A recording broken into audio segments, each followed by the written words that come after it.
Did you know that 88% of Americans think medical marijuana should be legal? And yet, here we are in 2025, and Congress still hasn't done a darn thing about it.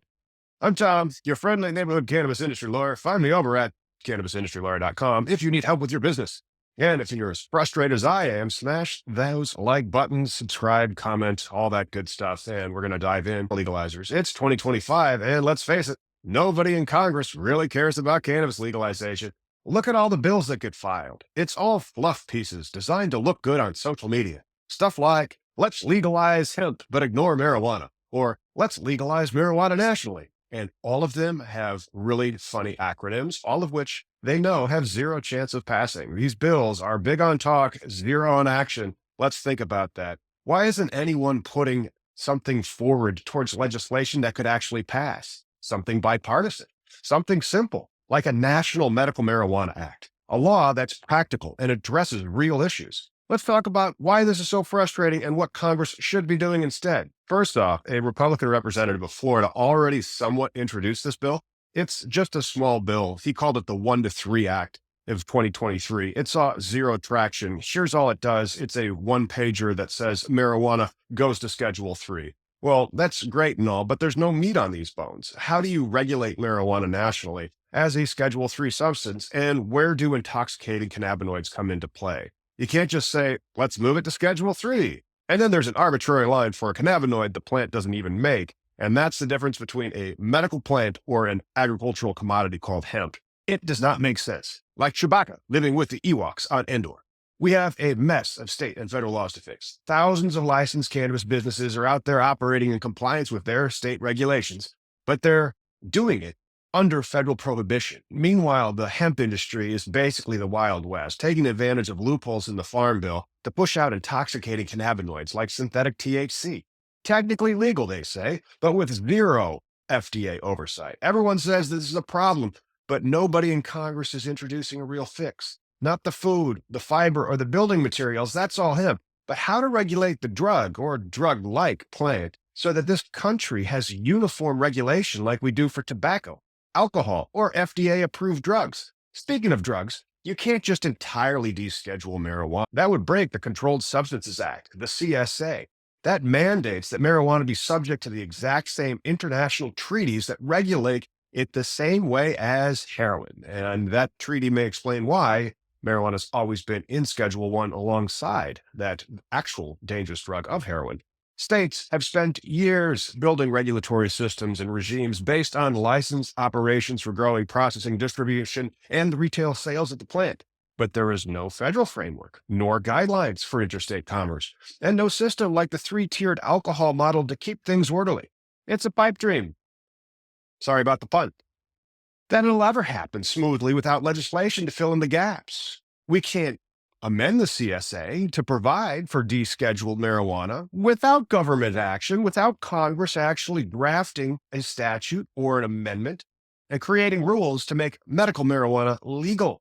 Like an overwhelming 88% of the United States adults believe it should be legal. Specifically, 57% support legalization for both medical and recreational use, while 32% favor legalization solely for medicinal purposes. That may explain why many of the ballot initiatives in 2024 to legalize it failed. And let's talk about this DEA rescheduling thing. For over 2 years, 2.5 almost, the DEA has been reviewing a recommendation to move marijuana from Schedule 1 to Schedule 3.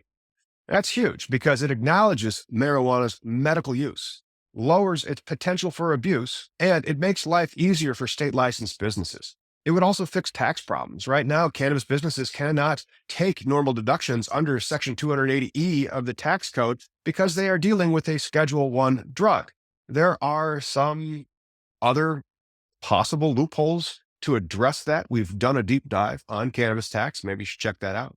And rescheduling to Schedule 3 would change that. But here's the kicker. It still wouldn't fix the bigger problem.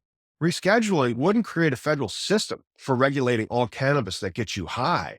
It wouldn't deal with hemp-derived cannabinoids like Delta-8, and it may not set any rules for national medical cannabis. States would still be stuck with this patchwork of laws, and there would be no harmonized system to manage this at a federal level. That's why rescheduling marijuana alone isn't enough, because it does not include chemicals, or they are actually growing weed and just calling it THCA flower, because the plant does not actually make the chemical that determines if the cannabis is hemp or marijuana under the law. It makes about as much sense as ranching cattle underwater. So, what is the solution? Congress needs to grow up and act like adults and actually not roll their eyes and deal with the issue. They need to pass a Medical Cannabis Act that defines hemp, medical cannabis, and tosses the pejorative marijuana into the dustbin of history. That word is a legal term of art to be cannabis with a delta 9 THC level of greater than 0.3%, which is basically burnt THCA flower. Congress needs to do something bipartisan, practical, and focused on solving real issues. Let's break it down for you and tell you what it might look like. First, you move marijuana to Schedule 3. This is about legalizing it for everyone. Well, not everyone, just the 88% of Americans that believe it's the right thing to do. It's also about recognizing its well-known historical medical use and giving businesses a fair shot. Schedule 3 then also triggers all these states to adjust their laws to align with federal rules, creating some much-needed consistency throughout the United States. Check out my trigger law video on this, and I'll have it start right after this video, so stick around. Next, we need a national medical cannabis framework.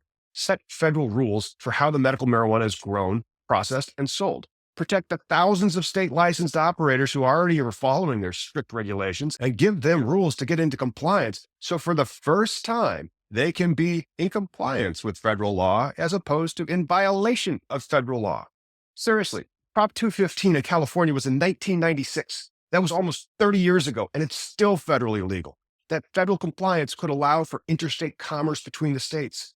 Right now, businesses can't move their product across state lines, even if both states have legal markets. That's ridiculous. Unless, of course, you call it THCA hemp and you have inversion and diversion of products into the gray loophole market. Still no rules about it. A federal framework would fix that and create a level playing field. It would probably also kill the illicit market by balancing the demand across the country, except for these 14 non-trigger law states that may hold out, but there's very few people actually in those states.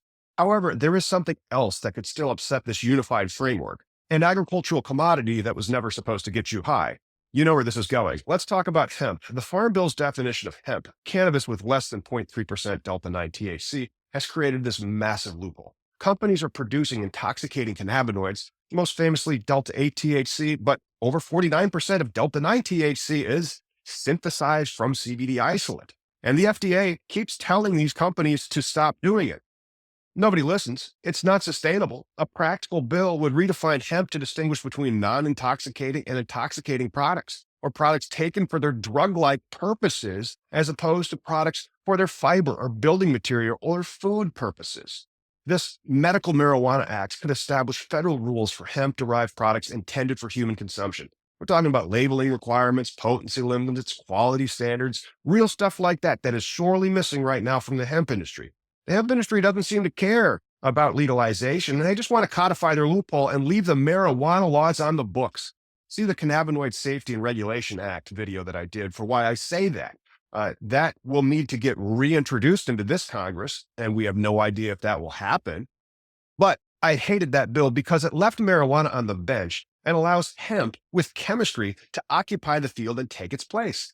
Talk about unnatural and unnecessary. So how come nobody in Congress has actually introduced the Medical Marijuana Act and gotten it to pass? A few reasons. First, Congress loves grandstanding. Big, flashy proposals like full federal legalization, they get the headlines and no chance of passing, by the way. Meanwhile, practical bipartisan solutions get ignored because they're not sexy enough for the news cycle. Why? Did you know if you fixed everything with the country, you would have no reason to run for re-election? People have been running for election in this country for hundreds of years. And are things any better? Because of technology, yes, things are quite a bit better. And many other laws have quite helped. Hopefully the Supreme Court doesn't overturn them. We'll find out. Next, hemp is a huge lobby that wants to keep things the way it is. And third, there are also a lot of political lobbies and biases against the cannabis plant when people roll it up and smoke it for some reason. Additionally, the cannabis industry itself is part of the problem. It's fragmented. You've got big corporations pushing for one thing, small businesses pushing for another, and hemp producers doing their own thing entirely. Without a unified voice, it's hard to get Congress to pay attention.